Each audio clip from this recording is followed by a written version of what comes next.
Welcome to the Two Fat Guys and Album Podcast, your weekly dive into the iconic albums and our search for the modern classics. So it's 1970. You've just released a masterpiece album with songs that you'll play for the next 25 years. What do? You immediately go back into the studio and release a better album with more songs that you'll continue to play for the rest of your careers.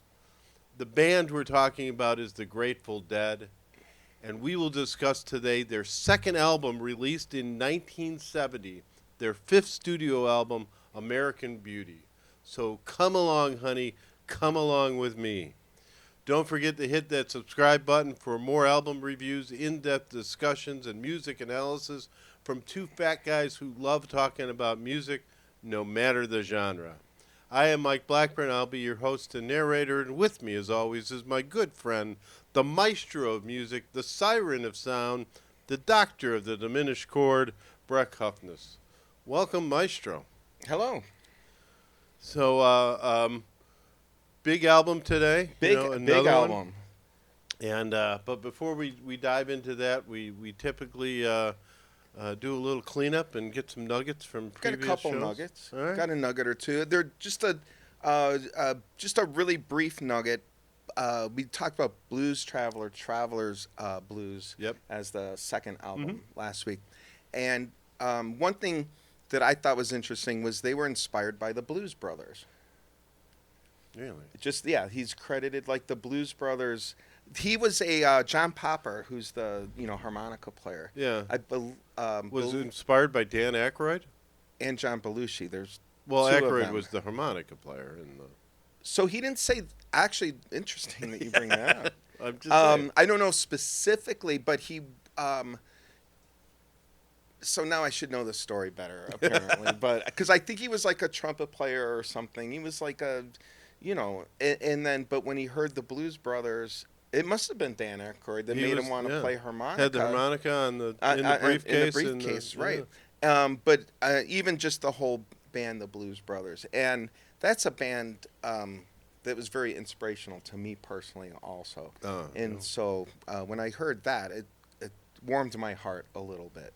So, Well, I mean, it was a comedy bit turned into something into far a real beyond. bit. Yeah, into a band, and I'd have to say the Blues Brothers. If we ever do soundtracks, that's got to be one of the first soundtracks. That's got to be one of the great soundtracks of all time. Yes, it is the Blues Brothers movie. Yeah. Yeah, but even their first album is fantastic. Yeah.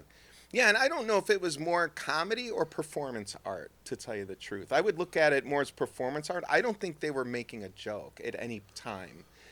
Were they clever? Did they have a shtick that goes with it? Yeah. The movie was comedy, but I also think it was very, they had a lot of reverence for the music that they were playing. They weren't joking about playing music. They were playing the music for real. Well, there were serious musicians backing them up on top of it. Yes. And those guys were no slouches. Oh, no, they were, right. Duck Dunn and Right, they're the guys from Memphis. They were, Yeah. I'm going to say Stax Records crew. I mean, that's.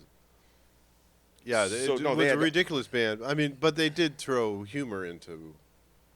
They could not do it without humor. Yeah, no, the movie's, no, it's a very humorous movie. But I mean, even their stage performance, there's a. I mean, Dan Aykroyd dancing is like one of the. Yeah, no, there was a bit of shtick, but I Yeah. don't think it should overshadow the fact that I think they really took the music seriously. No, I agree. Yeah. I agree. Yeah. So anyways, It was a bigger nugget Blues- than we thought. Huh? yeah, Blues Traveler, inspired by the Blues Brothers, which I think honestly is a very, very inspirational band to a lot of musicians. So that's that. I have a word of the day. We haven't had a word of the day in a while. We have not. No. The word of the day is ambigram. Ambigram. Ambigram. So you're familiar with an ambigram? No. An ambigram is that's a big word.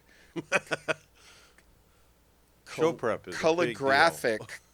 Well, I could read it, but then I realized when you have to say it out loud, it's a whole different thing. Calligraphic? Calligraphy, a way of writing. Yeah. Okay, calligraphic. composition of glyphs, letters, numbers, symbols, or other shapes that can yield different meanings depending on the orientation of observation. So it's a little bit like words being used as an optical illusion. Like when you look at one of those pictures and do you see a horse or do you see a woman or do you see a vase or two people looking at each other? It's like an optical, it's like you see two things depending on your perspective. Assuming you're going to bring this to music? I am. All right. Well, it is a music podcast. It was beginning to wonder. But go on. So the cover of American Beauty is an ambigram. And it can also read as American Reality. And if you take a look at the cover and just adjust your focus a wee bit, you can see American Reality on the album cover. So it has sort of a hidden meaning. It is the official title is American Beauty, but it sort of has a subtitle or a subcontext of American Reality. So next time you're taking a look at the album cover, it's not hard to see, by the way. It's right, yeah. right. Once you know it's there, you'll be able to see it. I feel like that's enough. Well, they're gonna have to like zoom in on that maybe, but. All right. So those are just that's what I wanted to just open with there a little bit. Very cool. So taking our listeners behind the scenes a little bit, I struggled, and we had a conversation about doing the Grateful Dead, because I believe they are a live band, and their live albums far overshadow their studio work. So they're kind of a jam band to me. So that was an interesting conversation and led us into jam bands, and of course the jam band in the news here in the music news the last few weeks is Phish, because at least last I saw, and maybe you have an update, but they were running away with the fan balloting at the Rock and Roll Hall of Fame. I just hope you appreciate the amount of restraint it took to let you get through that sentence and not interrupt you. So you're welcome. But yes, Phish has been named the fan vote winner Already? Well, the fan voting is closed. Okay. And Phish is on top. By a lot. They were running away when we did our 45, our mini episode. Right. They were pretty close to lapping the field. Yeah. So they have 321,000 votes, almost 322. Bad Company is about 50,000 votes behind them. Okay. So they are the fan ballot winner. And then I guess the way it works is that fan ballot counts for one vote out of 1,200. So there are, okay. I'm not sure I can do the math. 1,199 executives, music people that also get a vote. But the fan ballot has been cast and will be used to determine who goes into the Hall of Fame. The final fan ballot was Phish on top, Bad Company, Billy Idol, Cyndi Lauper, Joe Cocker, Soundgarden, and Chubby Checker. Those were the top 7 on the fan ballot. In your vast archive of music, do you have any Phish studio albums in your? I don't. Phish actually would be one of my not as much favorite bands. Yeah, I honestly, for being as much of a music guy as I am, I can't even name a Phish song. Oh, I could if you. Given you warning. Yeah, no, I do have a couple favorite Phish songs. There's Somebody Tugs on My Heart. Sheila turning on the phone. Chauncey, you got anything? All alone. No. All right. Shake man, gravitate. 2 hands in my face. This is why we have editing. All right. I I apologize. could I know the song. Okay. I don't know the name of the song. Okay. So. I like that song a lot. All right. So but do I have a studio album by them? No. Ask me if I have a live album by them. Is that also going to be no? Yeah, I don't have a live album by them. I don't need. But I mean, I like me a good jam band. Okay. You know, and I saw the Grateful Dead a number of times. Mm-hmm. So did I. Yeah. Yeah, probably together. Yeah, or we at saw 'em least- together. All right. And I love that kind of live, well, you know, their live performance. I think they took songs and like a lot of jam bands, they took the studio version of the song and kind of blew it up, right? Yeah, I think this is revisionist thinking, but I'm going to let you keep going. Well, but isn't that? So here's. Go ahead. Because they actually don't. And I took a look at this because I took a look at this in preparation for this show, and I was very interested about this because even I would say something similar to that. Okay. Yeah. But then it turns out when they do their live songs, like if they have a 4-minute studio version of the song, the live song's 4 minutes. So quite a few of their songs they perform. We're talking about the Grateful Dead. The Grateful Dead. Yeah. Yes. Right. Quite a few of their songs they perform just straight up Grateful Dead. This is the song. This is how it goes without any of the extended jam portion of it. So that's one of those things that like everybody thinks is true, but isn't. Now for sure they have other songs that they jam quite a bit to. And the other thing that they do is segue between songs. And so, you know, at the end of a song, they might noodle around a little bit, and then they sort of weave its way, and then the next song starts. I mean, that's a characteristic of their live shows. There's a lot of artistry there, or There is. musicianship.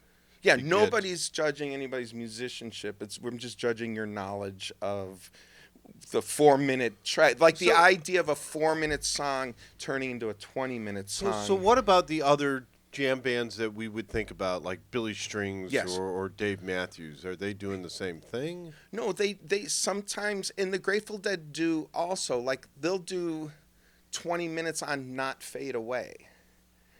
You know, the Buddy Holly tune. Yeah. So they will pick and choose their places, and then they will expand in certain ways.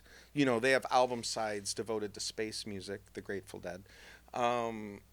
So I'm not saying they never do that. I'm just saying they don't do it as often as you think. They also will do just a straight up, like if they're singing Truckin', it's Truckin'. They just do Truckin'. And they usually don't have, you know, and the solo, there might be a little guitar solo as part of the studio version. And then when they play it live, they might play a more improvised version. They might not play the exact note for note thing that they play on the album. And that can change every night. The way the song sounds can in some way change every night. So there is that sort of improvisational nature to it.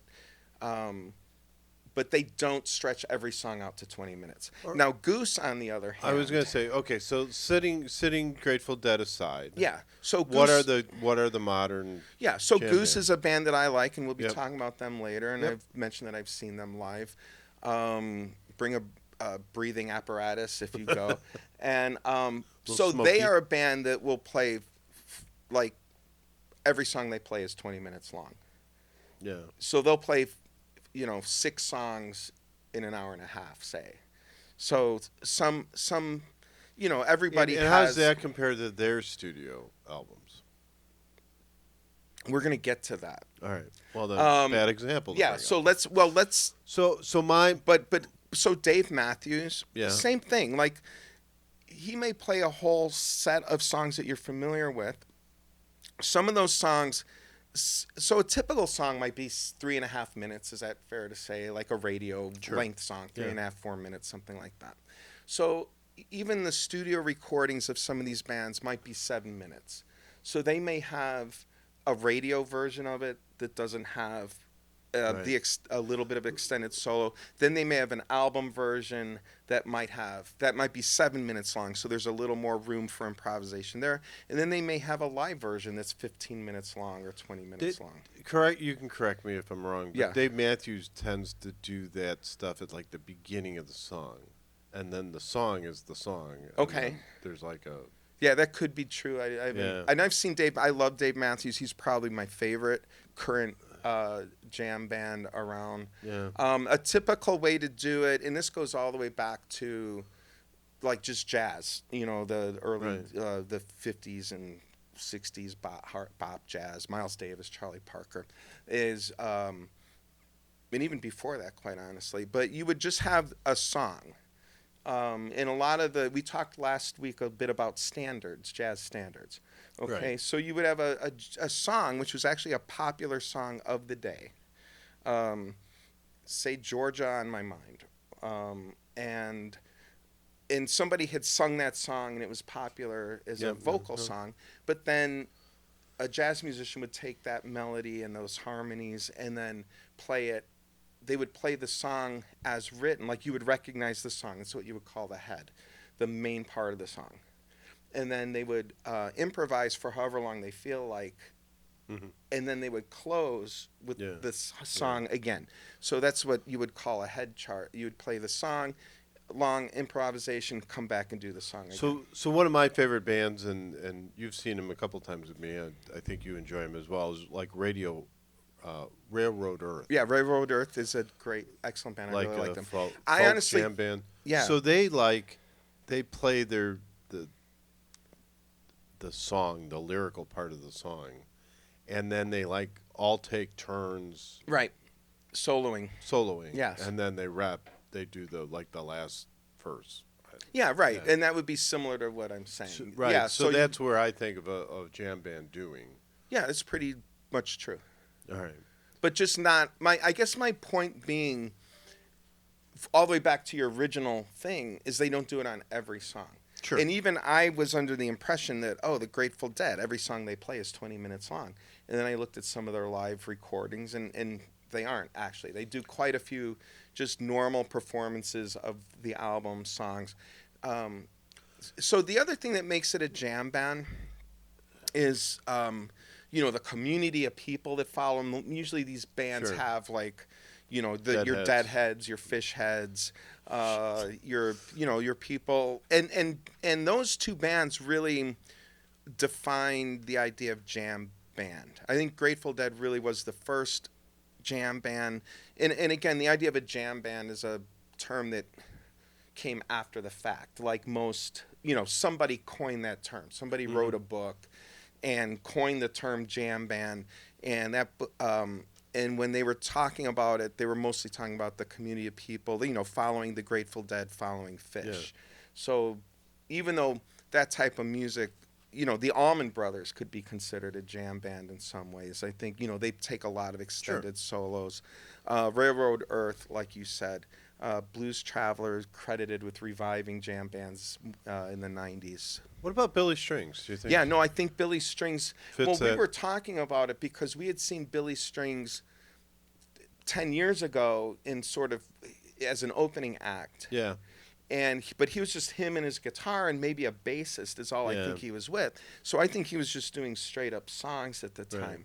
But we saw him last year, and he definitely has kind of, I think, put himself. Yeah, I think he's definitely dipping his toe into that jam band scene, and I think he's really good at it. I mean, the show was kind of unexpected, and so I would put Billy Strings. I'm pretty sure he's, as I said, based on what we saw live, I think yes. You're a big fan of Goose, and we're going to talk about Goose in a little later. My Goose, if you would, is the Disco Biscuits. Okay. I think they're phenomenal. But so I sent you a song. You did. So if somebody wants to listen to a Disco Biscuits to hear what I'm talking about, the song I'd recommend is Caterpillar. Mm-hmm. But now in that case, I'm curious about Phish as well. But in that case, that's kind of the song. It's long. It's 12 minutes or something. Right. But it's the song. It's the studio version. It's the live version. It's the same way. Yeah. So they just are like a recorded jam band. That's just right. And when I listened to the song, that's kind of what I was thinking about. That it was very composed. It had like a very composed sound to it. Unlike Railroad Earth, when you see them where they're doing these improv kind of.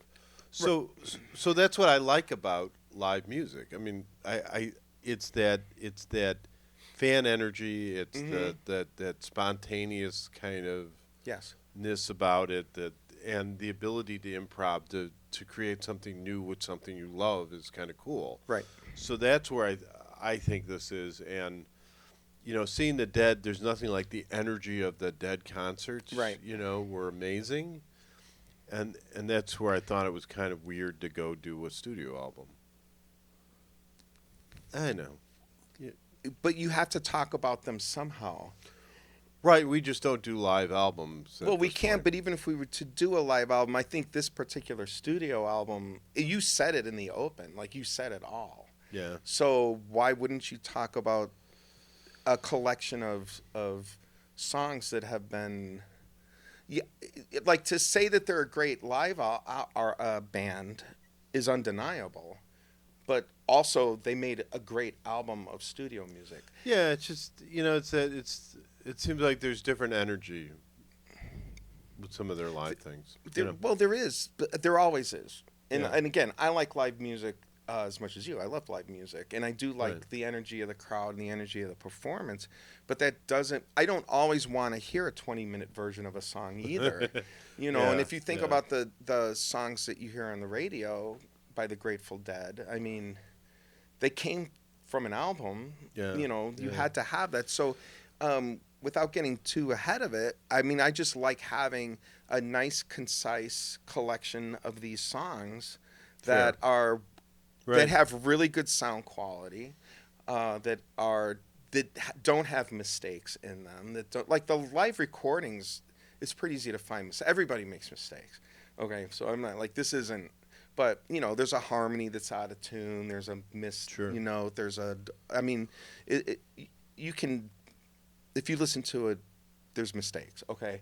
Doesn't make it worse. Right. But why not have a clean version of the song that the band has said this is how we want to preserve this music? Like you can go out and find recordings of the Grateful Dead live, but they also have their songs preserved very nicely on this album. Agreed. And I would just say it's the energy of the environment. I mean, we've seen hundreds of shows, and one of the shows that I will probably always remember was last year, maybe was the Dawes show. Okay, where with the crowd. At the end of the Dawes show, as the band left, the entire crowd sang like the last verse of the song. Yeah, it was pretty awesome. To the, just a cappella. It's just the crowd singing it to the point where the band came back on stage to listen to us. Right. And that's the coolest thing ever. That's that energy, that environment. No, I agree. So anyways, we can argue how wrong you are about what I don't about about that this being like bands. one of the greatest albums of all time, but because if you just invited a bunch of friends to your yacht and played this, would it make it better? You could play the live album and then you could all cheer and sing along with it. I don't know. I mean, this is a silly discussion to say that we can't talk about one of the all-time great albums because you'd rather see the band live. Like the level of logic there is non-existent. There is none. The live albums are better. Okay, so we'll have to leave this here, and it's time to drop the needle on side one.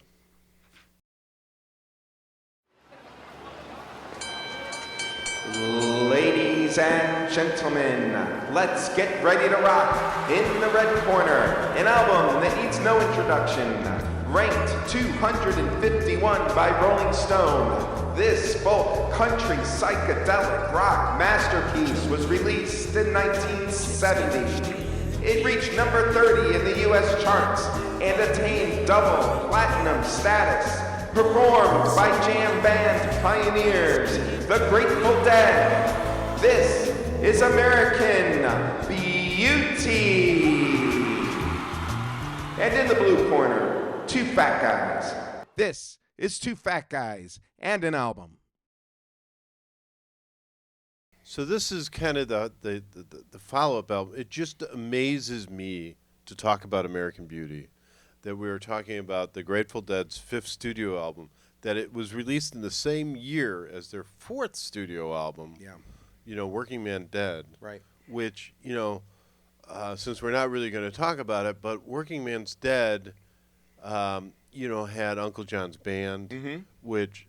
I mean, they must have played at like every show. Oh yeah, Casey Jones, which Yes. has to be one of their studio or their one of their live chart. shows. Well, yeah, but, a single, one of their but a biggest single singles. one, probably one of their biggest singles, Yep. other than the Skeleton one. Yeah, that one. Yeah, Truckin'. No, No? Well, Truckin' maybe, but Truckin's no. pretty big. The video Touch of where Grey? they Touch of Grey. Thank you. Yeah. Cumberland Blues, Dire Wolf. That's all coming off of this. Black Peter also another. Yeah. All 1, 2, 3, 4, 5 songs that were like just became regular rotation in their life. Right, shows. and heard them all. Uncle John's band was great to hear. Mhm. The whole crowd would dance and whatever. Sure. So it was very cool. And then, that same year they released another album that is just again It's even full of better, in Yeah. my opinion. Like this is, to me, this is the quintessential album by the Grateful Dead. Yeah, I know. I mean, you could argue it either way. I mean, I've heard people say that Working Man's Dead is probably their best studio album, but American. Yeah, it was they're kind of a pair. Yeah, to I me. wouldn't. I wouldn't Yeah. argue with you. Before we dive into some of the songs on the album, we have to kind of run through some of the members. So, do you want to? Well, you've got so the band itself. They definitely created their own culture. Out of San Francisco, formed around 1965. So they that whole kind of hippie scene they're pretty tied very strongly into. Jerry Garcia is often considered the leader of the band. He's the vocalist, the lead guitarist. Sure. He has said himself though that it's really a band effort. So even though everybody kind of looks to Jerry Garcia as being the guy, he's sort of demurred to that. Bob Weir, vocals, rhythm guitar, influenced by jazz pianist McCoy Tyner, who I don't know if you remember, but we've seen McCoy Tyner years ago. At a jazz show. Yeah. So Bob Weir's still around with us. Phil Yep. Lesh just recently passed away. He was the bassist. Classically trained trumpet player. His bass playing super interesting. Not just just playing like rhythms, but playing melodies and counter melodies and things like that. Much in the style of Paul McCartney. Just another melodic instrument. Yeah. Bill Kreutzmann, the drummer. One of the drummers. Well, they added, so those are all sort of original members. And then Mickey Hart was the second percussionist, and he joined in 1967. Ron Pigpen McKernan was the keyboard, harmonic, and vocalist. They went through a lot of keyboardists. They went through keyboardists like Spinal Tap went through drummers. Yeah. So, yeah, there are multiple keyboarders. That was keyboarders. Keyboarders. There were multiple of them. It seemed like a dangerous job. It seemed like being an F1 race driver or so something. Pigpen died in 73 at like 27 years old or something. Yeah, he had issues, alcoholism. drinking issues. Which is a lot of drinking if you die of alcoholism at 27. You put in a lot. Yeah. So they had 4 keyboard players die as members of the band or shortly after leaving. Do you know? So Bruce Hornsby had played keyboard with them for quite a bit, and he's still alive. Clearly lost his mind though with that. It's a great album. I will Underwater continue album. to Deep Sea Vents. Deep Sea Vents. Deep Sea Vents. If you terrible. haven't checked that album out, check it out. It's wonderful. It's terrible. I think Chauncey would even agree with me. It's terrible. So, how many? so they were inducted into a Rock and Roll Hall of Fame. How many? Do you have any idea how many of the band was? I mean, was Pigpen part of that induction When they were inducted? No, because the Hall of Fame didn't. Oh, were they inducted? You know, were they as members? How many people went in as members? I believe. I want to say it was like 11 people went. Right, in, I believe they including like 4 keyboardists, 3 of whom were dead. Yes. And they never mentioned the underwater guy. Bruce Hornsby, yeah, Deep Sea Vents. Terrible album. So, but here's one thing: Robert Hunter's the lyricist. I was going to ask. He's the only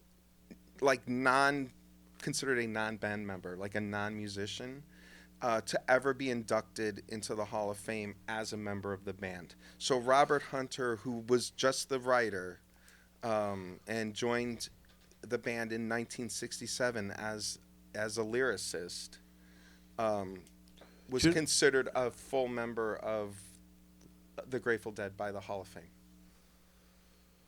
Well, that's like putting John Steinman in the Hall of Fame with Meatloaf, as part of Meatloaf. I guess. I don't know.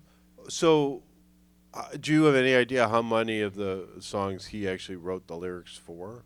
I mean, I was aware they had a lyricist. I wouldn't have been able to name him. No, I mean, I couldn't tell you. Did he write Truck and did he write Casey Jones? I'm going to say yes. I mean, I think he wrote all of them. I think he co-wrote, like Box of Rain, he co-wrote with Phil Lesh. Some of the songs are co-written, say, with Jerry Garcia. So I think there's co-writing credits. I think people work together with him. Sure. I don't know. All right, well, let's keep going through the other. Yeah. There's a few more. So we're up to Mickey Hart. Yeah, well, I have Mickey Hart, and then I have, again, I've lost track of all the keyboard players. So I don't have the list of all the keyboard players, other than Bruce Hornsby. Stop with Bruce Hornsby. Right. And then Pigpen was the kind of the OG. Yeah. There was Tom Constantine that was in there for a few years. And then Brent Midland. Okay, yeah. Yeah. Who played with them, I think, after Pigpen, and he died in 90. Okay. So there's at least like probably 2 or 3 keyboardists who died before Jerry Garcia. Right? You got Pigpen and Brian Midland. Right. Well, I mean, once, you had 4. I'm telling you, 4 of them crowed. Oh, yeah. Keith, there's another one. Keith, Moon. Herring. Scroll up. Sorry, there. Welnick? Gaucho? Midland? How do you pronounce Gaucho? How do you pronounce that? Because him and his wife were in the band, Keith and Donna Jean. Okay. Gaucho. Yeah, he'll correct that. And then I won't. I really don't know the answer. Look forward to next week. I'll ask my brother. My brother would know. Yeah. Well, he died as well. So he died in 1980. Right. And then Midland died in 90. So they went through a lot of keyboard players. Yeah. And once Jerry, passed away, that was the end of the actual Grateful Dead. Now, of course, they went on to do Dead and Company and a couple other iterations, but Dead and Company going back to the Sphere again. And did you see them at Wrigley? Did you? I never went. No, I couldn't get myself to go see Dead and Company. I've never seen Dead and Company. I'm not. I wasn't interested, honestly. Yeah, I don't know. And maybe that's unfair. Probably, but I mean, having seen this is one case where seeing the original, I just felt like nothing would match up to that. Yeah, it's. I mean, I can't imagine going to see them without Jerry Garcia. Right. Yeah. It just isn't the same. And I probably saw him 4 or 5 times with Jerry Garcia. So No, I feel like I had my Grateful Dead experience, and then who was John Mayer was playing with them? Yeah. Maybe still is. He's not actually my favorite guy. So. Yeah, I mean, you got to pick up the Jerry's vocals somewhere. Right. Yeah. So. Yeah, but I do know a lot of people that have gone and seen them. Sure. Dead and Company. They're still doing very well. Yeah, I'm pretty sure Wrigley got sold out whenever they showed up. Right. Yeah.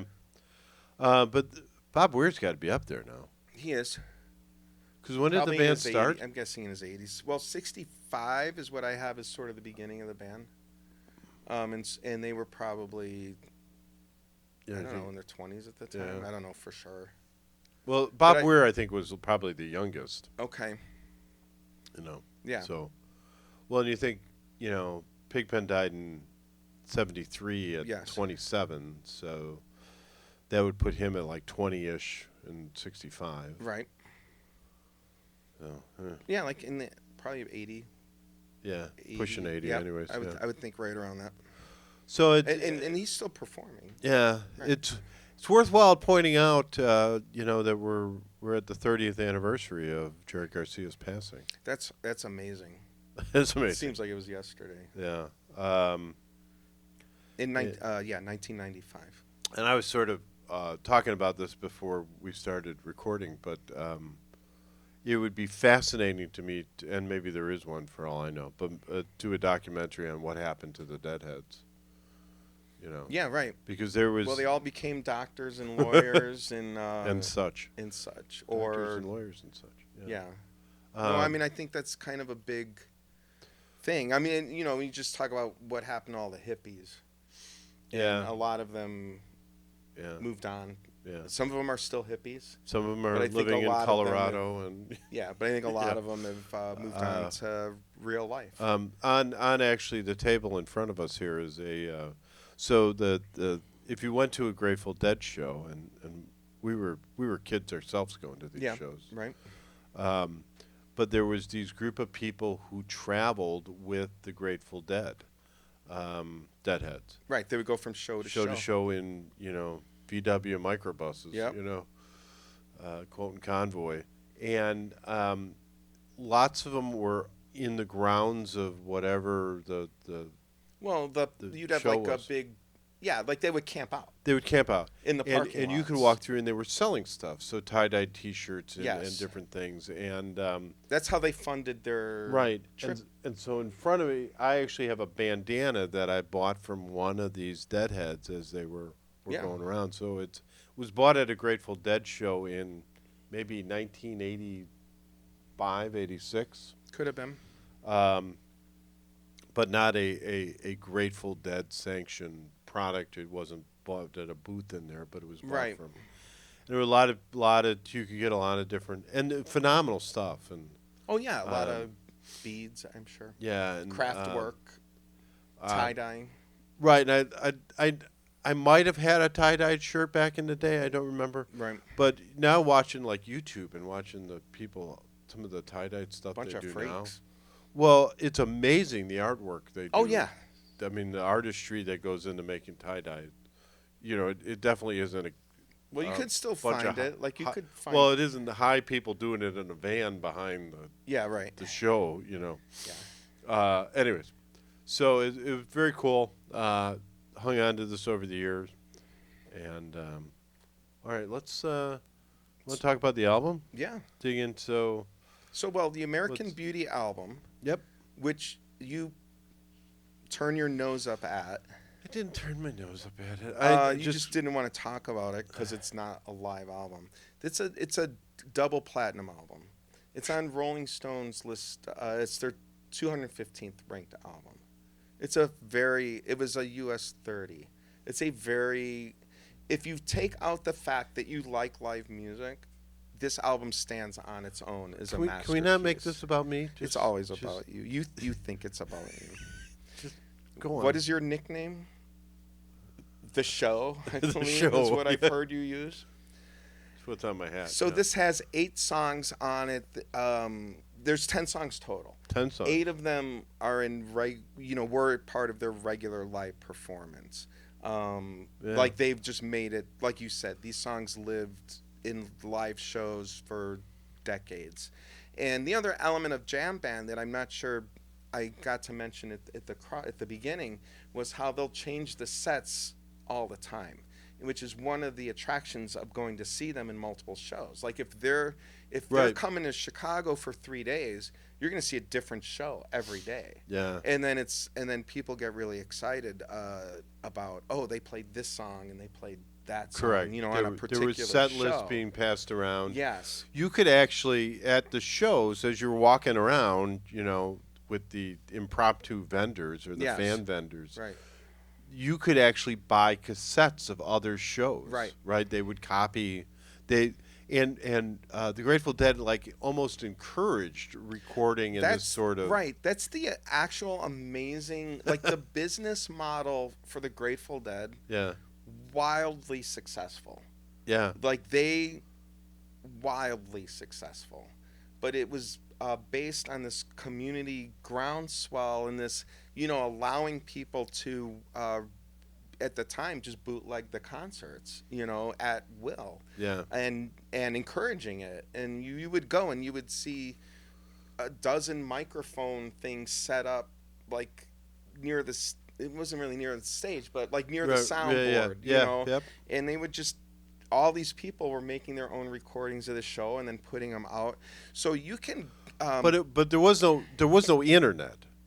no. So So you were passing them out. You Trading them or you were selling trading them or selling them. You could buy a cassette of last night's show, Yes. or the show they just did in Philadelphia, Right. or wherever. Yep. And with the set lists, and you're right, the set list did change. So if they set up in your town for a 3-day show, you were seeing 3 different shows. Yes. And Absolutely. it was crazy, amazing. The musicianship, the artistry, the community. Yeah. Was an amazing. It was an event. And that's where the again back to the idea of a jam band. That's a big part of being a legit jam band, I think, is continuing this community, this feeling of community and togetherness and sharing, and we are all one. Like I don't think you could be an evil jam band. It wouldn't work. No, and they were salt of the earth people. It wasn't surprising to see Jerry Garcia walking in Right. the parking lot. Yeah. Probably looking for drugs, but Maybe. walking through the Could have parking been. lot. Yeah. So off of this album, you could actually. So nowadays we have the internet, Yeah. and you can pretty much watch any or Right. listen to any show you want. So the contemporaneous show you might want to try is the September 20th, 1970 Fillmore East show. Yeah. 9/20/70 for those of you keeping track at home. And you can pretty much just type that in on Google, it'll pop up. And it'll actually take you to a really cool site called the internetarchive.org. And there's a lot of public domain stuff on that site, actually. Yeah. So this is all considered. And then, but all these shows, you could probably find it on YouTube. You can find recordings of all of them. But that is the show that I point to that contains 7 live versions of this album. It's amazing how much we're talking about live performances. I'm not denying that, but I will also Amazing. tell you, if you listen to it, you will be happy that there's a actual studio version of the songs, because it's a little sloppy.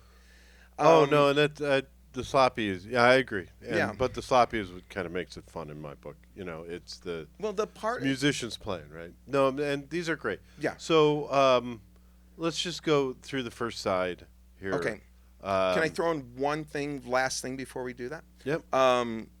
So the 50th anniversary deluxe remaster in 2020. This is a nice way to listen to this album, because it's again been remastered. It sounds great. It's sounds better than the original.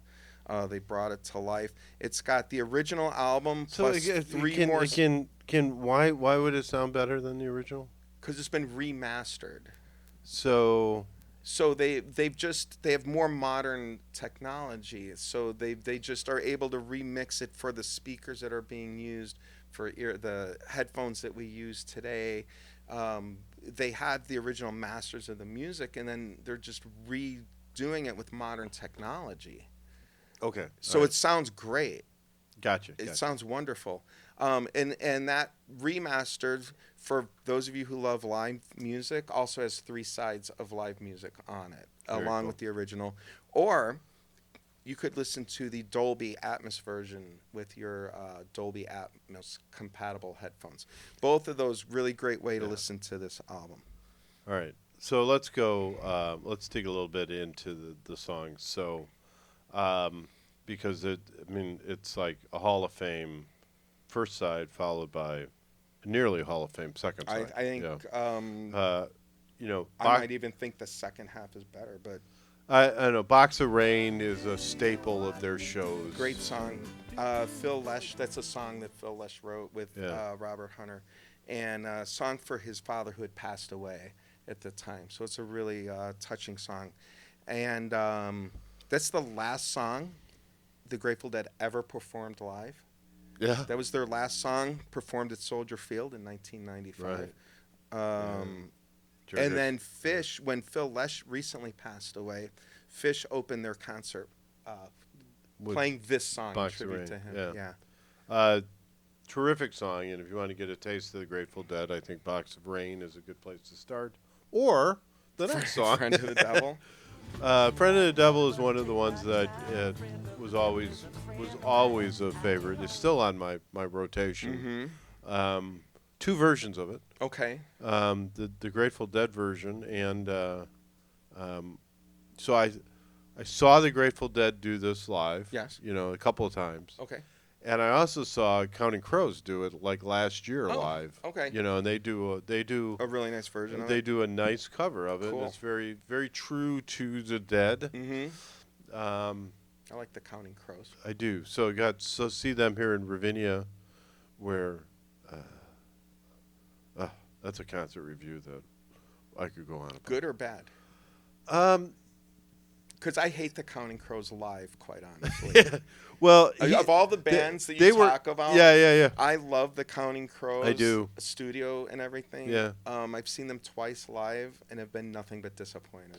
Well, they were rightfully so, like, mad at the audience at Ravinia. So Ravinia is an outdoor music festival. That's why I theater hate them. Here. And it's a place where sitting on the lawn with your charcuterie board and your bottle of wine that you bring in is encouraged. Is absolutely encouraged. So it's like a Grateful Dead concert with money. With lots of money. So it's a bunch of people sitting around, tables and chairs that are all like ground level. Right, ground level. That they clearly have bought for going to Ravinia. Yep. Sipping on their wine, paying, and the concert going on is pretty much background music to their entertaining. It depends who you're there with. Yeah. So I think I was the only person like standing in, watching the show, and me and the Counting Crows were all irritated at everybody else not paying attention. Okay. So, but that's why I tend to get. I think I yelled at our neighbor for not listening and talking seats. over. I tend to get seats when I go there now. For fair. a myriad of reasons, but one of them being the people sitting in the pavilion are generally into the show. Correct. So, but like a lot of shows where they do like sing-alongs, or they start a song and the audience kind of picks it up. Didn't happen at Ravinia, and I think it irritated him. Anyways. Yeah. So Friend of the Devil is a very approachable, good story kind of song. The whole album. Yeah. I mean, when you're picking, I definitely have favorites and extra favorites off of this album. Box of Rain would be an extra favorite, I suppose. Sugar, and next one is Sugar Magnolia. Yeah, that's the song performed most often live, I believe. I looked it up, and so 1 and 2 are like space music, because they would do space music at every concert. Yeah. And then there would be like drum solo. Right, sure. That's 1 and 2. Space music, drum solo. The first actual song on the list of most performed songs is Sugar Magnolia. Yeah, it's a marvelous song. 4 is kind of an anomaly. Well, it was written by Pigpen. And sang by Pigpen. Yeah. And this is actually my least favorite song on the album, Operator. Agreed. Okay. Agreed. Interesting. Sorry, Pigpen. Yeah. Rest in peace. So it's one of the 2 songs I'm like, Okay. Which is interesting because I listened to it again actually this morning just to make sure. You remembered it the same way? Well, because I listened to the album as getting prepped for this. Yes. And I'm like, that's. And then I hit another one and went, I don't like that either. Right. And then I went back, and then I kind of felt guilty because it was Pigpen I know. writing and singing it. I know. And I'm like, eh. Sorry. Yeah. Can't win Yeah. them all. And he was sort of early on, kind of the leader. He was. Yeah. No, that's true. Right. Yeah. Yeah. Absolutely. All right. So, go on. Next, Candyman. Yep. Great song. And they played this quite a bit. So this is a song I think that they would stretch out on. This is Yeah. one of their stretch songs live. Yeah. So the live version may be better than the studio version if you wanna. Depends which live version you listen to. There's probably 50 live versions. Which live version do you like the best? All right. So then we flip it over to side 2. Okay. And another kind of staple of the Grateful Dead portfolio, Ripple. Ripple is my favorite Grateful Dead song of all time. And Oh, that's good. yeah, this is the one. And it's hard because there's a lot of them. And I actually debated whether I was going to make that declaration because I do like a lot of other songs. I might be Uncle John's band. Okay. I mean, everybody Yeah, no, it's can have a favorite. Friend of the Devil, Sugar Man. Yeah, I mean it's But the lyrics to top this 10, song are Yeah. amazing. Just I don't know how much you've looked into it lyrically. I actually I read kind of the introduction when I did this. The first version I have of the introduction was actually Ripple. Okay. You know, I do think it's Yeah, it's just a song about I don't know. It's got very life. Life, yeah. and But the fleeting like there's a mysticism to it. There's an understanding about having a greater power. There's statements about just faith. Like we don't understand everything that's going on around us, but things still happen. Well, there's ripples in the water despite no motion. Exactly. Nothing happening. Yes. Yeah. Right. So that's. But I looked at that as like, you know, the people around you or the people are you've creating lost. Yeah. No, for sure. Yeah, you can look at it on multiple levels. I think that's a nice interpretation of it as well. But if you have a better way, you know, make a comment I about think that. this is I'm open to talk about that. one of the most profound songs. Yeah. I love this song. Okay, so now you proclaimed the second side better, and I like them all. Broke Down Palace. Is that going to be one that you're? No, not onto? it's the next two that Broke Down Palace. I think is also a solid song, and I believe they played that quite a bit. Yeah. Okay. In their shows. Okay. It wasn't one. So I did make a list of some of the ones that were the most played live. Yeah. And Friend of the Devil was like the 41st most played song. Yes. They had a lot of songs. Candyman is the 51st most played song. So I heard them do that. Broke Down Palace did not come up. No, like right. I stopped at probably 51. Right. So it's definitely in the list of songs that were, like I said, 8 of these songs were in regular rotation. Till the Morning Comes. Yeah. I have some like personal notes about these songs. So go ahead. Till Morning Comes.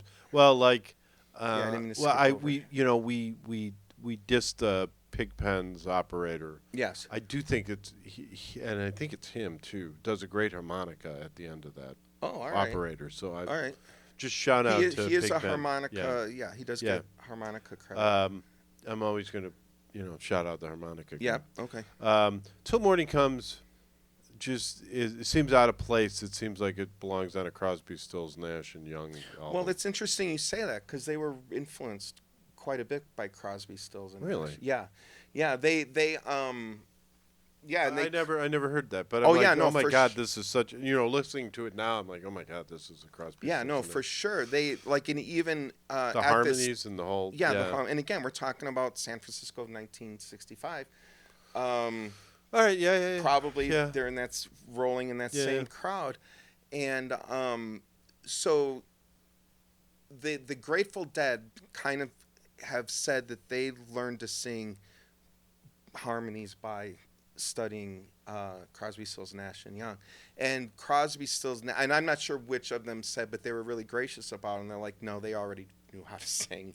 But they've acknowledged that inspiration. Yeah, I would say that, I mean, if you'd asked me without knowing this, I would say there's some like playing off of each other between them and the band. Mm-hmm. The band, capital T, Yeah, right. capital B, the band. I didn't necessarily tie them to Crosby, Stills, Nash and Young, but Till Morning Comes is like, right, punching you in the face. yeah, like, that's hey, that's could be just on one of their albums. Sure. But that doesn't make it bad. No, it doesn't. But it just seemed a little different or out of place from this. Okay. The next one is Addicts of My Life, and that's a I love this song. oh no, that's another. No, I mean, truthfully. That's a hit the skip button. Really? Yeah. It just makes me sad. But go ahead. No, I don't. I mean, I don't have the backing of it. I can't back this up other than to say I really like the song. It's a really great song. It's one of my 3 extra favorites on this album. Box of Rain, Ripple, and Addicts of My Life are like extra favorites. Well, I would have 4 extra favorites, I guess. I mean, I'd have to go Box of Rain, Friend of the Devil, Sugar Magnolia, and Ripple. Okay. Yeah, I have 9 favorites out of 10. So I'm just talking about extra favorites at this point. Yeah. And then the final song is Trucking. Right. Which was their most popular single and probably the song that's most often attributed to them. So the lyrics are Truckin'. true. Well, so that's the story of they got raided. So they were playing in New Orleans. Oh, okay, and the hotel got raided. Oh, yes. And they got arrested. Okay. And so it's, busted down on Bourbon Street. Yes. You set up like a bowling pin, knocked down. It gets wearing thin. They just won't let you be. Okay. That's trucking. Yeah. But so that's kind of the story of them getting arrested or busted in New Orleans on a drug bust. All right. Which, if you've been to New New Orleans, that's a big accomplishment. If you've been to New Orleans lately, that would seem like quite a stretch. You would have to have a lot of drugs to get busted. Yeah. But the song also has a bit of cultural influence that has kind of hung around forever, because that's also has the line on it, "What a long, strange trip it's been." Right, which is kind of their tagline. Yeah, right? so it's referenced a lot in kind of this era, Yep. talking about this era of music, of talking about them, talking about, Deadheads and jam bands and them as an institution and culture. What a long, strange trip it's been. Yeah, so it kind of says it all. Really. Yeah. So it comes from trucking. Yeah. I think it was their only official single off this album. It was a 64 in the U.S. And it is their number 7th most played song live. 7. Yeah. And you said Box of Rain was their first? Box of Rain was the last song they ever performed. Oh, so what's the most? Do you know what the most played? The Sugar Magnolia. Sugar Magnolia. Yeah. The number one, as I said, the drum, this sort of improvisational things, they do every concert. They do space music, but it's different every time. It's just a random improvisation. Same with the drum solo stuff. So those they do every single concert, but they're not really songs. So Sugar Magnolia would be the one that is played most often in their history. What I always found cool at those shows was how much they, there were sort of 2 lead singers. Mm-hmm. With Bob Weir and Jerry Garcia. Yeah, with very different kind of sound. Yes. So they had like 2 lead singers. They had, 2 drummers on stage. Right. Mickey Hart was more like, I would say, a percussionist, yeah. right? And Bill Kreutzmann played the drum set. But I mean, just from like a it gives novice non-music guy, it looked like 2 drummers up there. Yeah. And then, and then obviously a somebody player. Was playing keyboard. Who knew who it was? Anybody. Yeah. And then Phil Lesh on bass. Don't forget. Yeah, I mean, they blew through a lot of keyboard players. Yeah. Yeah. So. But they and having that I like everything that you just said about the band because it gives them variety. Mm-hmm. It's built in. Right. Where some songs are sung by someone, some songs are sung by somebody else, and it just gives that added variety to it to keep it interesting. I don't even know where to go here. So the last kind of old man thing I will say here Today, is or just in this so segment? it's in this segment, just in All this right. segment. Okay. So we have sort of come to embrace the fact. Remember that when gas was 30 cents? No, I don't actually. Okay. But we would. We've talked about it, and we've talked about it on the show, and we've talked about it, ourselves, about the fact that we enjoy watching going to these shows now, because maybe you have two headliners kind of playing together. They each play like an hour and 15 minutes, and you get to go home, right? Right. You get all the hits, and then it's right, short, you get all the hits, and you're still home in bed by 11 o'clock. Right. And woo, what a win! Yep. That was not a Grateful Dead show. No. And so, 3 hour kind of where I was shows. thinking, easy 3 hour shows, if not 4. Yeah. They were playing. They were playing for themselves. Yeah. And of course, nobody went home. Well, we did, but everybody else kind of just went to their tent in the parking lot. yeah. So that they were doing these like really long shows, Yeah. where everybody's dancing and having a good time or whatever. And I always thought the duality of having like two drummers and two lead singers allowed them to play that long. that's probably true also. So it's they probably got true. you got Because some you break. get to rest your Right. voice or rest whatever. Yeah. And then, of course, the space music, you're resting your voice. And the drum jams solo. and whatever. Yeah. Yeah, so definitely, Yeah. I would agree with you. Yeah. All right. You have anything else to add before you declare whether this is a perfect album? Yeah, or I'm not? sure I'll come up with something for the Nuggets next week. But no, I think we covered it pretty well. All right. So where do you perfect album, landmark album? What do you think? Yeah. Pitchfork gave it a 10 out of 10. Pitchfork doesn't give anything a 10 out of 10. Yeah. Rolling Stone gave it a 5 out of 5 back in the day, like at the time. So this is a mega album. And again, double platinum, 8 songs that have been played forever. It was critically acclaimed at its time. This, to me, is the landmark album. If somebody wanted to say Working Man's Dead was the landmark, or if you just wanted to pair those two up and call them both co-landmark albums, that's fine with me.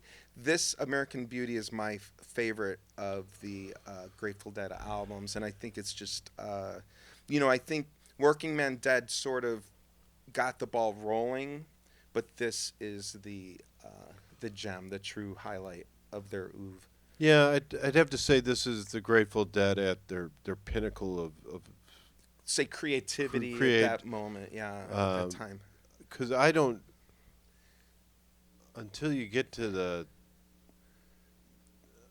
Touch of Grey, whatever that is. Did in they the dark. did they in the dark? Yeah. Did they have another good studio album? The album after this actually was Wake of the Flood. Yeah. And I didn't write down the songs that are on this album, okay? But that was recorded in 1973, so they waited a few years to do that. That was actually, I think their most popular was a US 18, so it charted the highest. And this is the first album that, I think this was the first one where they were trying out songs on stage first and then recording them. You know what I mean? Yeah, like they would play lots, songs. They would play the songs bands, live. Yeah, sure. And I don't know. It's possible that this was happening for American Beauty, but to a lesser extent because they'd only been together for a relatively short amount of time.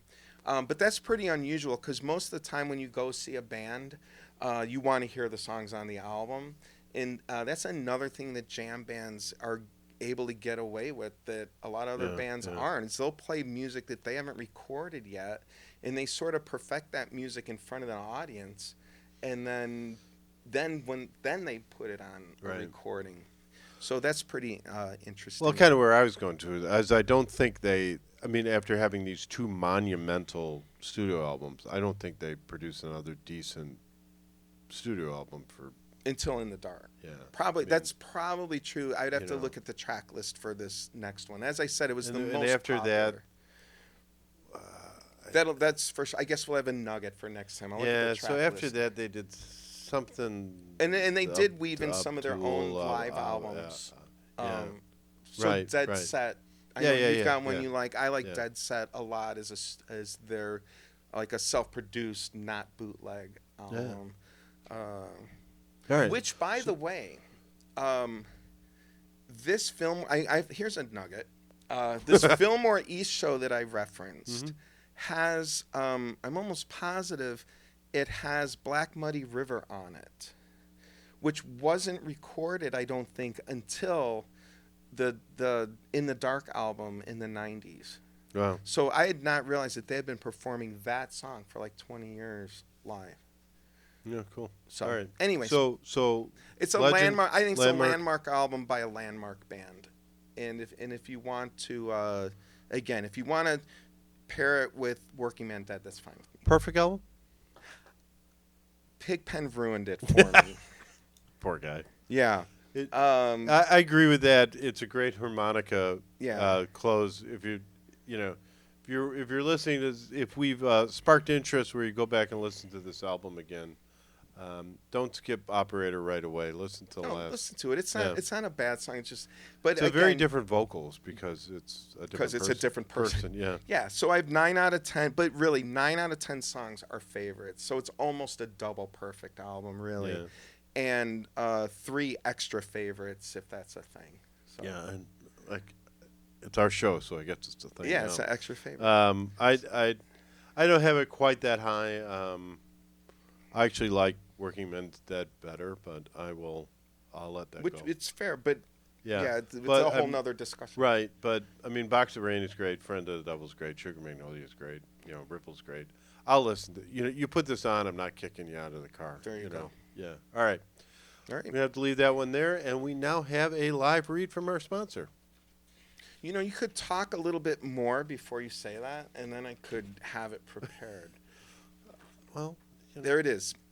2 Fat Guys and an Album is sponsored by Deeper Connections Counseling, helping people connect to themselves, the people they love, and the world around them through individual and couples therapy for Illinois residents, both in person and online. More information at dcctherapy.com. You're worth it. Your family worth it. Your relationship is worth it. Stop struggling. Stop being frustrated. Stop being angry, and go talk to somebody. It's worth it. Your relationships are worth it. You're worth it. Don't listen to what anybody else says. You're worth it. And with that, we'll hear from a couple other sponsors. Hey, 2 Fat Guys and an Album fans. This is Diane Blackburn, realtor with Baird & Warner and proud sponsor of this podcast. I pride myself in being committed to serve as a trusted real estate advisor for all my clients. Whether you're looking to sell, buy, rent, or lease, feel free to reach out and let's chat about how we can work together to make it happen. If you're watching, scan the QR code for my website or give me a call at 630-638-1999. See you on the flip side. Are you someone who needs help with their Instagram or TikTok? Well, you're in luck. LR Media is here to help. Email me at laurarose2003@aol.com to get started. Let's make your social media shine. All right, we flipped this over to side 2. We're kind of talking about what's going on. We're going to do a bit of a album review. A little bit of an album review. Yeah, so can I do a couple of things before we dive into the album review? Absolutely. So I talked a little bit in the crosstalk about one of my favorite jam bands that's kind of playing. The Disco Biscuits. The Disco Biscuits, yeah. Okay. And they were doing, before COVID, they would do a festival called Camp Biscuit. Makes sense. Which seems to be, something right up your alley. I don't like camping. I do like biscuits. Biscuits, yes. You'd be all over. I'm not big into camping. Camping, no. My idea of roughing it's a Holiday Inn. Yes. But this year in June 18th and 19th in New York State, Woodstock, New York, they're doing Camp Home Again, where they're doing kind of these extended performances, along with, like, before the show or in the morning, they're doing yoga classes or some sort of Health thing. kind of thing. Yeah, and Yeah. then they're doing some songwriting classes if you want to know Nice. how they write their That songs. actually sounds pretty cool. Yeah. Well, and I happen to be so that's like a Wednesday and Thursday in Middle of the week. yeah, which I happen to be traveling to New York State that week What a for work. what a coinky dink. So I may have to stop by and see For the yoga? the camp home again. That See sounds- what that's all about. Sounds cool. I would like to.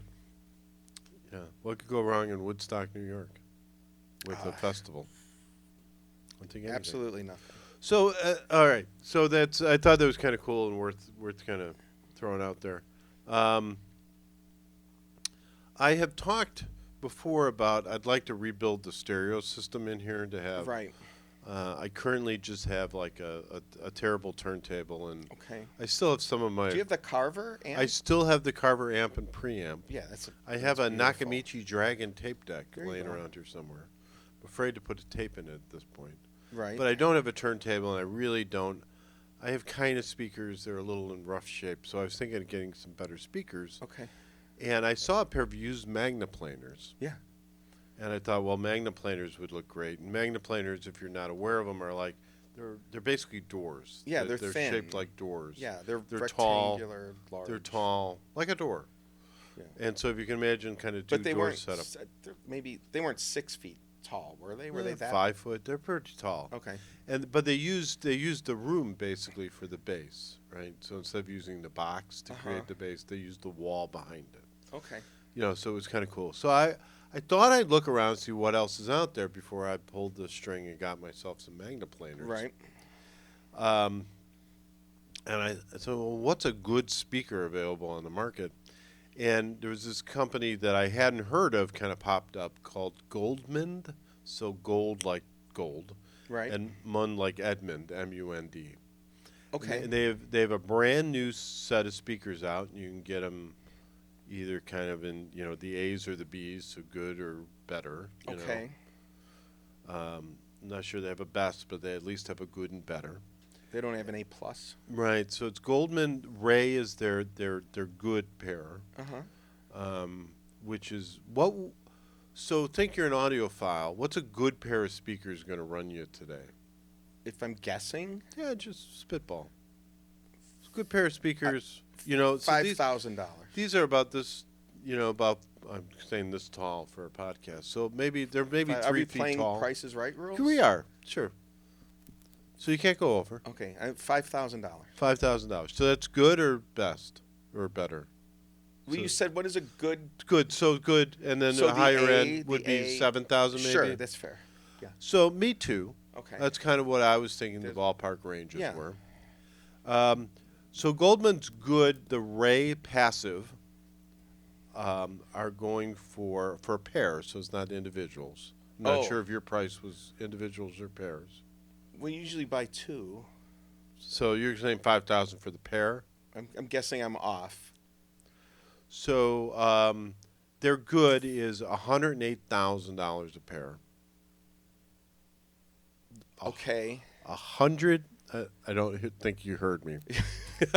$108,000 a pair. Now that being said, if a sponsor would like to get us a pair of these to try to see why they're worth $108,000, I am happy to test them here in the garage at the podcast and do a live review. I don't think I can speak for the rest of the show. So Wrap my head around that. so that's the good. The better pair, which they call the Thea, Theia, Uh-huh.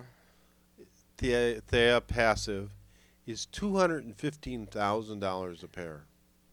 So I don't know how much any of anything costs. Like my comment would be so I can buy a Lambo or a pair of speakers, but I don't know how much a Lambo costs either. Yeah, I don't know either. But I was thinking, and like I said, just poking around to see what a good pair of speakers, what's out there on the market. So how much are the Magnaplaners that you're shopping? $500. Boom. A pair. A pair. Yeah. Are they vintage? They are. They are vintage. They're just like the ones I had back in the Nice. the 80s. So That'd be fun.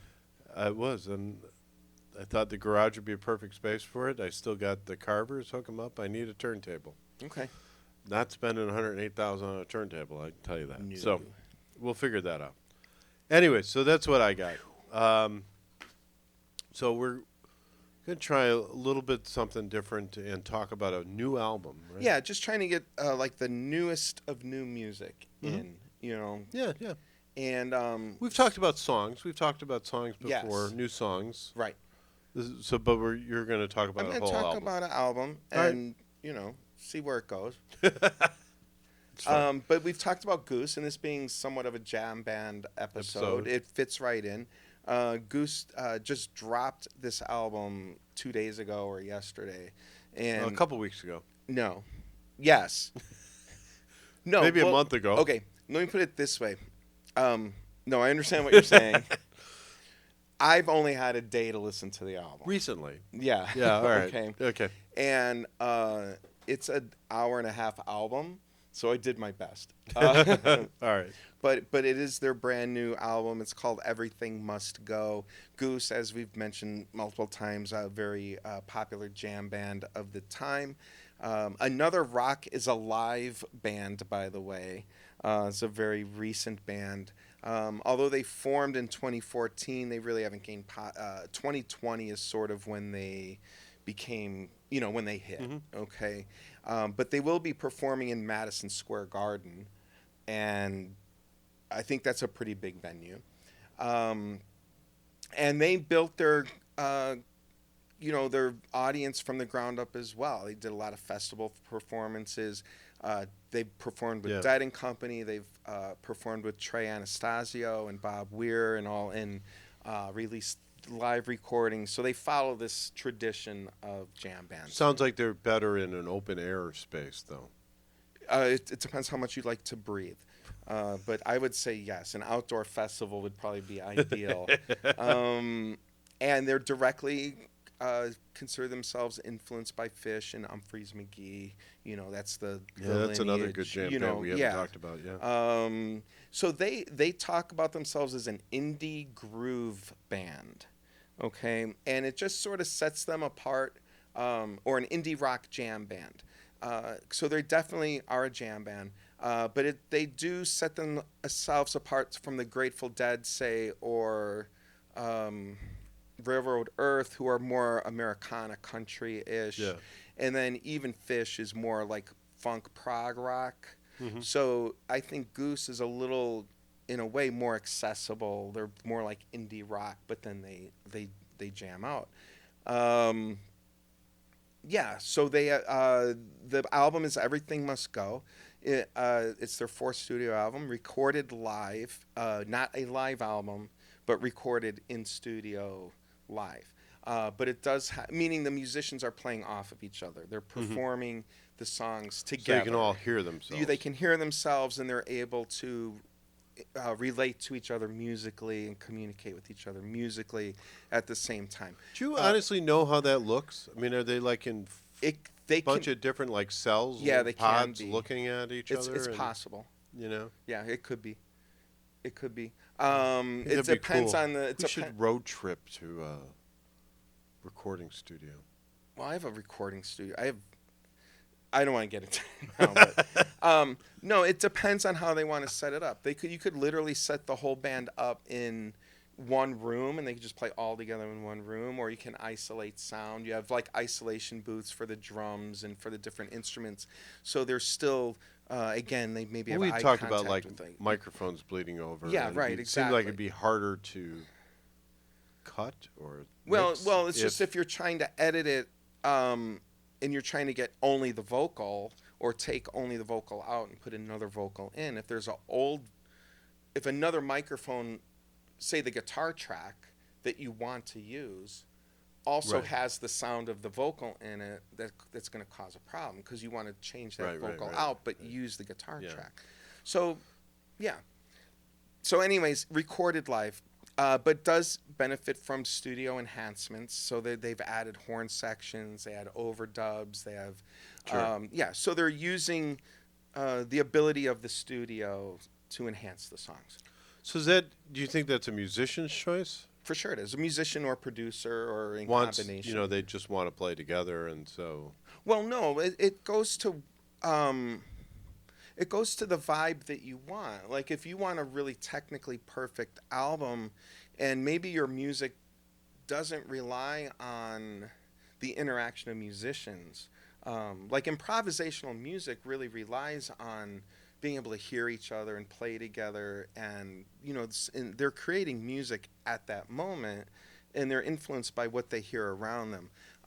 If you play to recorded tracks, which many, many, many albums are, like you lay down a bass track, you lay down a drum track, and then you then maybe the keyboardist is listening to the bass and drums, and then playing keyboards along with that track, and you gradually layer that up, but there's no flexibility anymore in the song. Once you've recorded that bass track, then you're locked into it. Yeah. So there's a certain amount of flexibility and communication that goes on.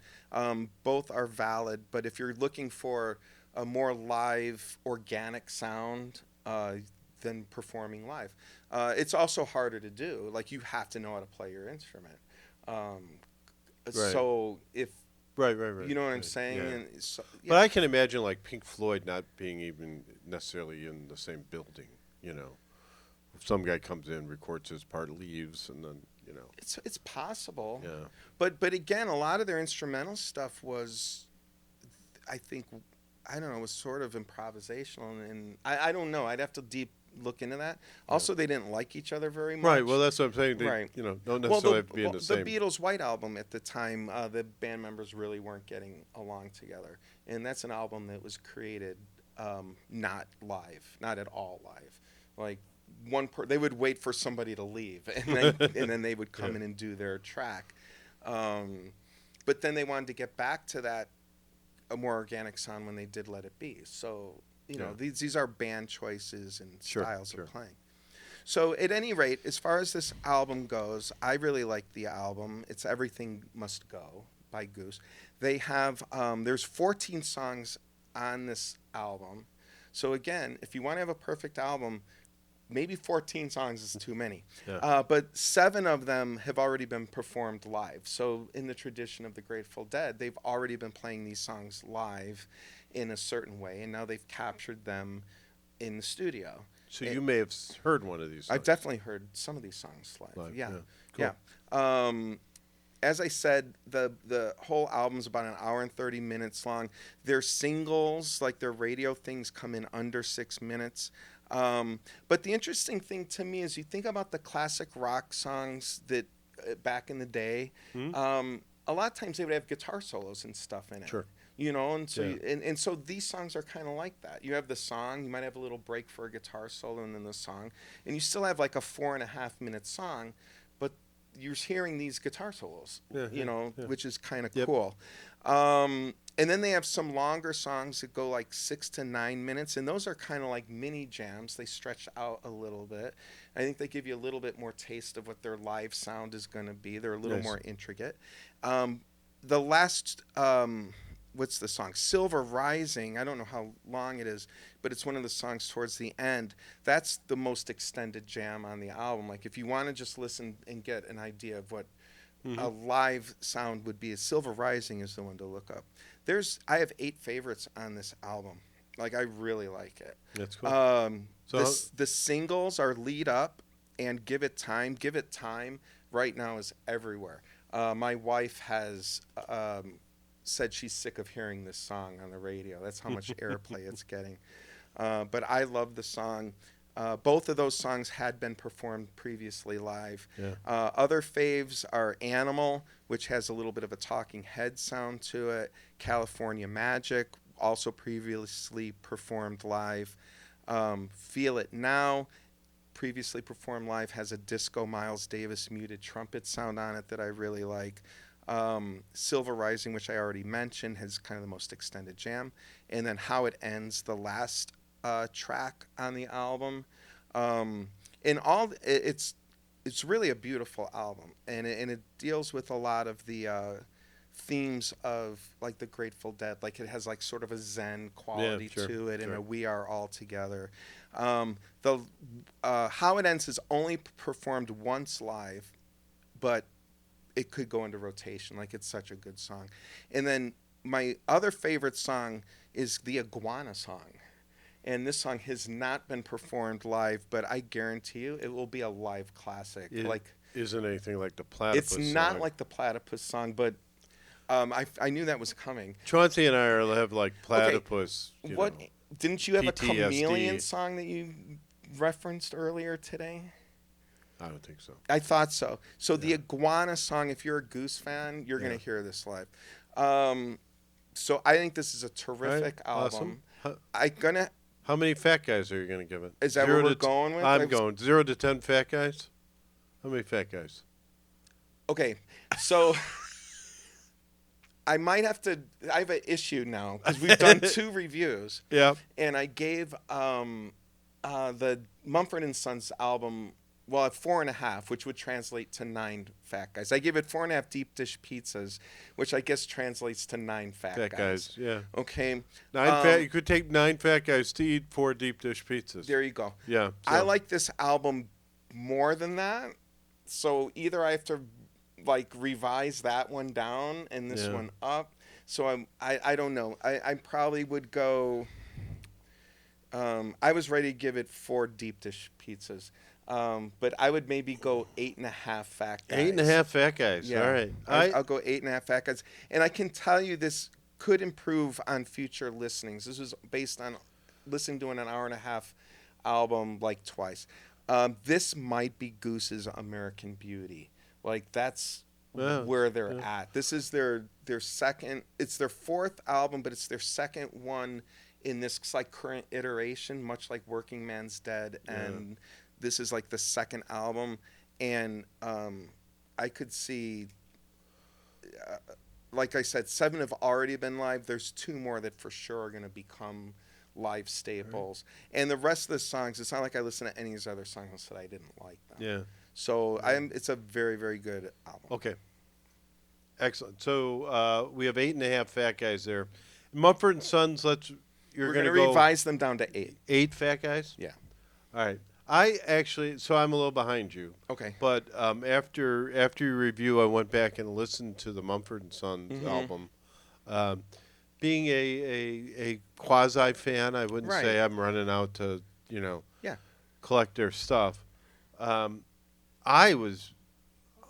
in like the 2 fat guys realm with that. Okay, and why is that? It just seemed. It seemed that like they weren't, charting a new path or recording anything new. It just seemed like rehashing some of their very old sound. So I agree with that, but that's why I gave it the higher ranking, because I actually liked it. I actually liked the return to their old sound. Yeah. I did think it had the first 3 songs on that album were favorites for sure. I thought the first 3 were really good. Yeah. After that, they were good. So the whole what would be the whole second side is like you could have that back. Okay. I wouldn't be flipping that thing over. Yeah. I'd probably listen to 1 or 2 songs, but it was like I like their older stuff better. This is kind of, to your point, return, but it's just not as good as their older stuff. And I was like, yeah. So I think I don't think I'd ever listen to that again. Oh wow. Yeah. Oh, I think the first couple. Oh boy, that's harsh. Yeah. I do think the first 3 songs are keepers and maybe deserve an extra listen. But fair enough. I agree entirely that it is a throwback album. Yeah, yeah. So I didn't see anything new or anything interesting or Well, I think you'll like this one better. I'm curious. I'll have to give it a listen. So that's very cool. So thank you for doing that. All right, and let's leave side 2 here, and we'll switch albums. And I think we got one more sponsor.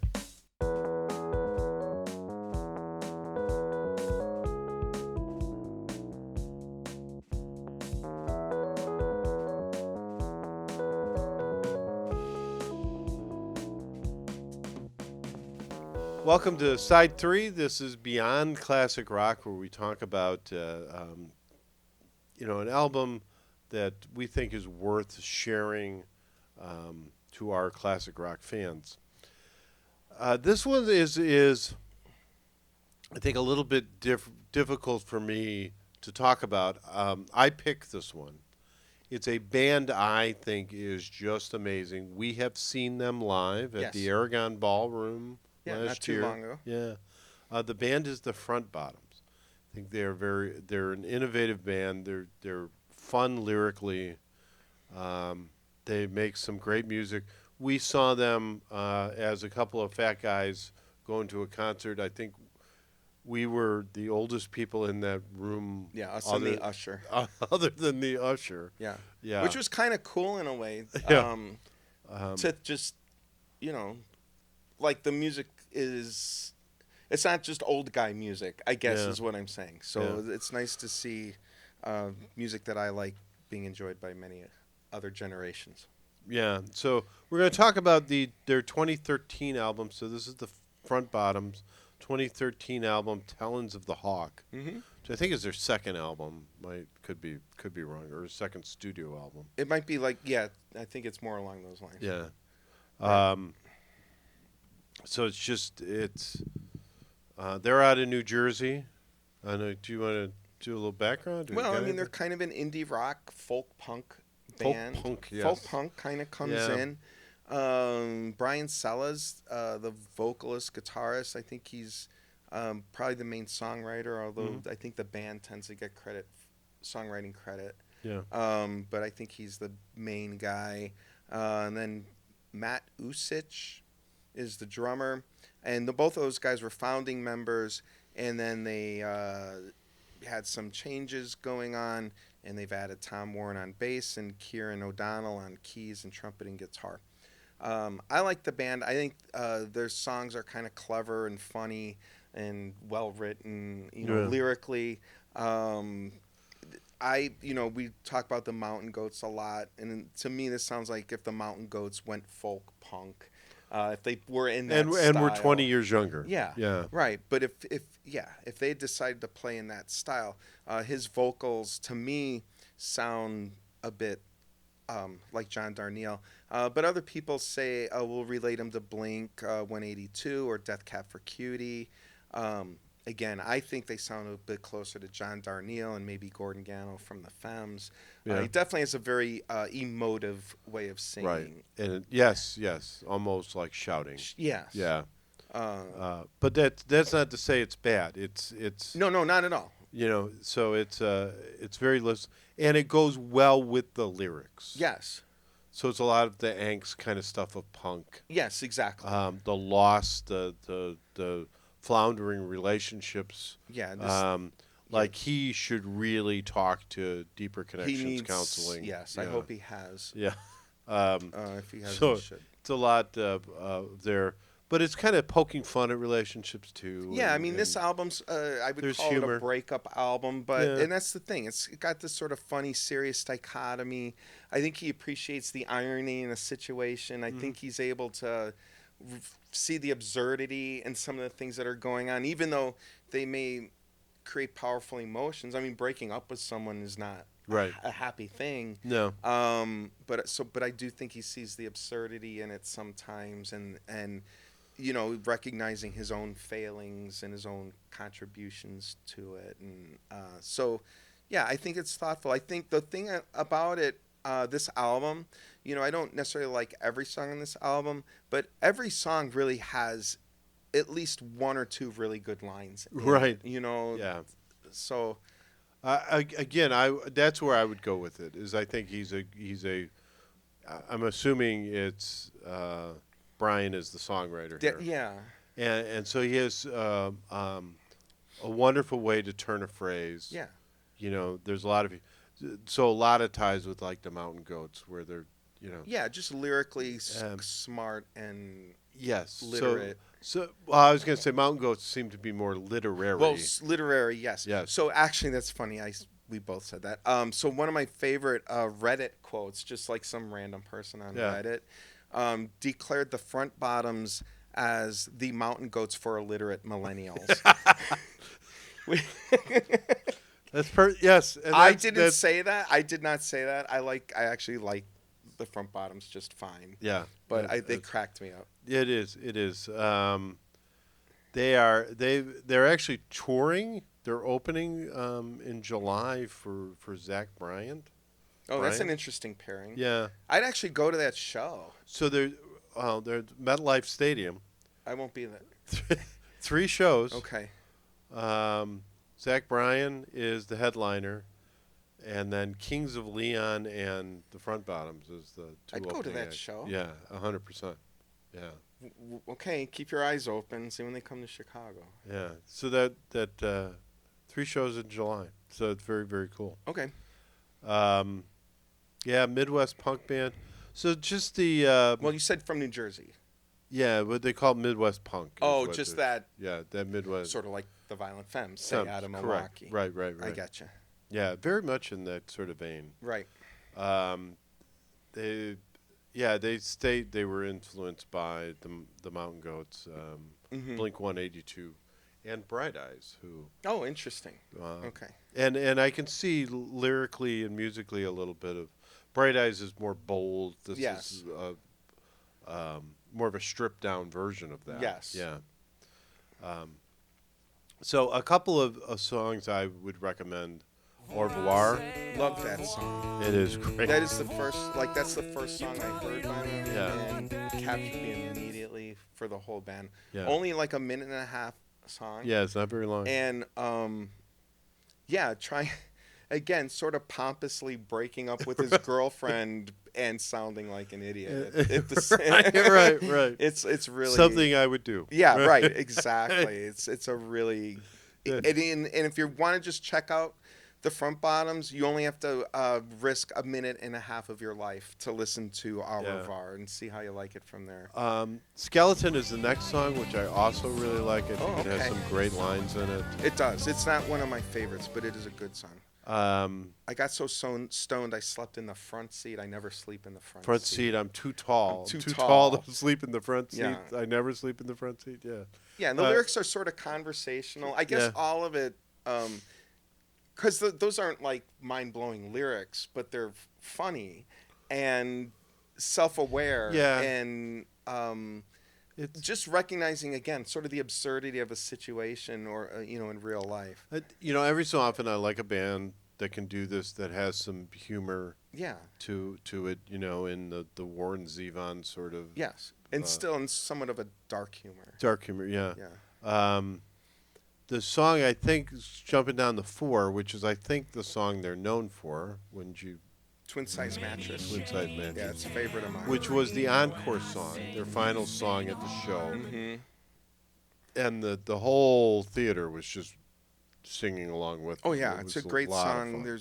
It's a great sing-along song. I think that the theater knew their music really well. Actually, Yeah. the fans Right. were Better- really into them. much better than we did. Right. And Yeah. I knew I wasn't going in cold, but Correct. these people were true fans. Anything? Any other ones? Well, Twin Size Mattress is hilarious. Yeah. Well, not. I shouldn't say it's hilarious.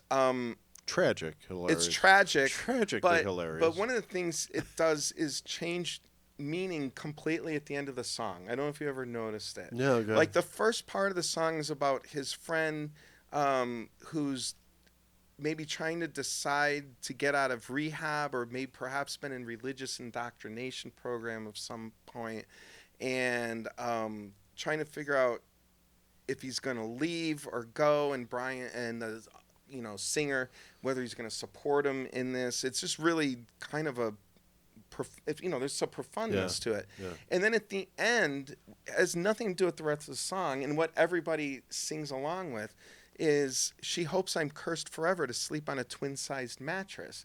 And it has really nothing to do with any, like, I don't know where that came from, but it's a great line. Like, his girlfriend hates him so much that she doesn't want him ever to meet anybody else, and he'll be forever sleeping alone on a twin-sized mattress, perhaps in his mother's basement or something. So it is a really great song, but it takes a complete 180 at the end. But it's a great kind of example of his singing and his storytelling Yeah. as both the volume, Yes. the speed, and it builds to this crescendo. Yes. Where you're yelling. The crescendo. I mean, if you were asking, the crescendo Yes. is actually building. Okay. But it's fair what you said. Yeah. So to where the last line you're just like shouting it, and he's yelling. Yeah, and you're shouting, and everybody's just, shouting, and having a it's great just time. great. It is. It's truly great. So Twin Size Mattress is well worth giving a spin. Those 3 songs we mentioned, I think. Yeah. Do you have any other ones? Funny you should ask. Yeah, actually, is my other favorite. Yeah, from I was the gonna album. point out It's that one, too. catchy and Yeah. great. But as I said, I Peach. I probably one of the songs I don't care that much about. Santa Monica. Sorry. There's a couple songs that are just so. The Feud So- is better. Yes. Yeah. Yes. So it's not going to be a perfect album No, for I'd agree. me. But on the other hand, every song, even the songs I don't like, have something clever in them, or like a really good lyric. And so in that sense, I think it's worth listening to at least once. If you're looking for something clever to put on a T-shirt, he turns a phrase in almost every song. Yes. Yeah. Yeah. I agree. So very nice album from a really fun band, good band. I also would agree it's not a perfect album, but it is. It's worth giving a listen to, and I think there's 2 songs there in my rotation, and one other one that has been from time to time. So, Yeah. There's definitely 3 or 4 like it. really excellent songs on this album, and the others are good.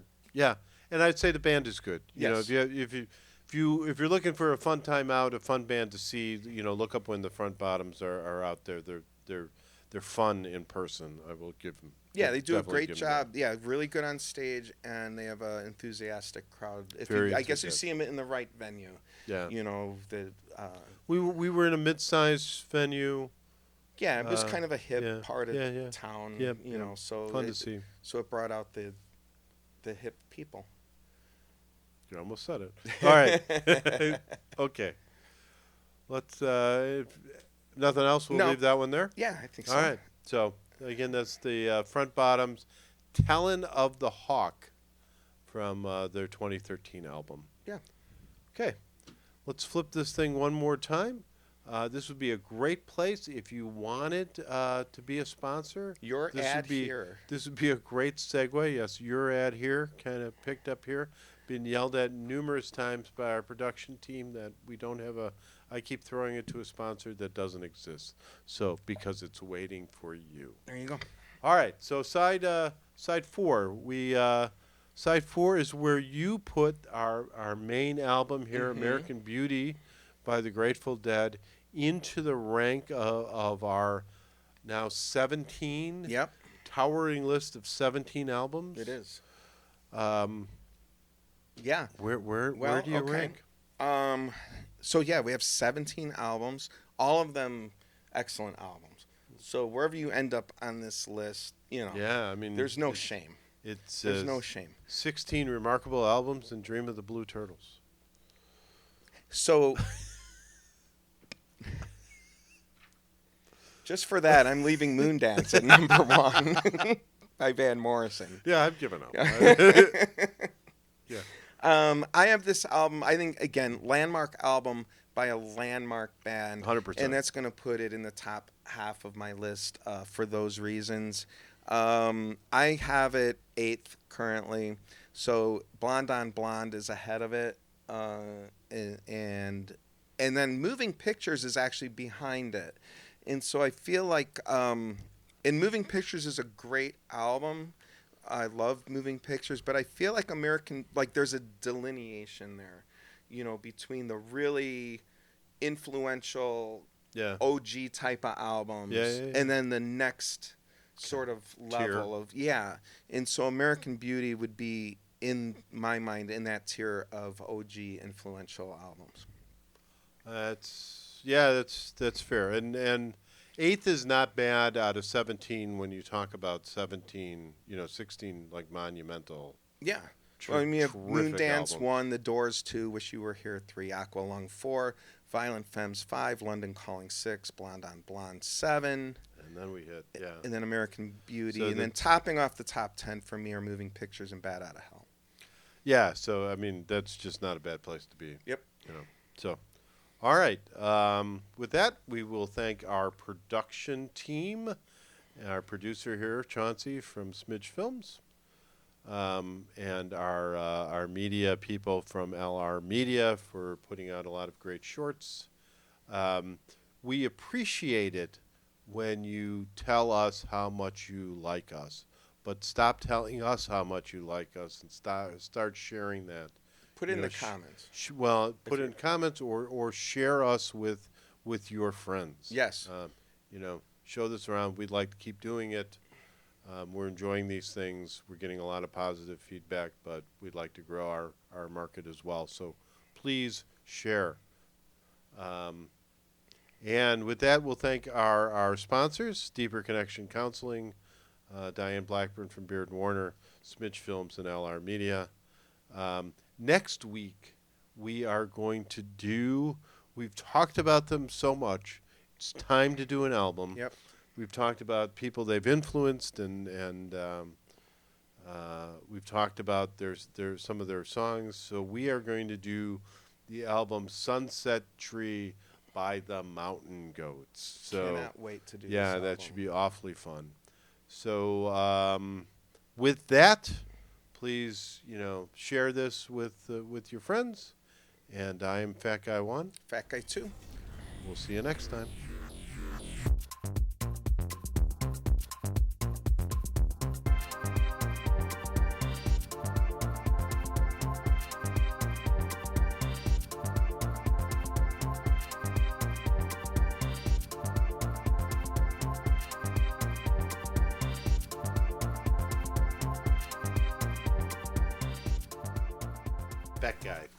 Fat guy talk. Fat guy say what? Are you done? Get it out of your system now. Fat guy say what? Take my time.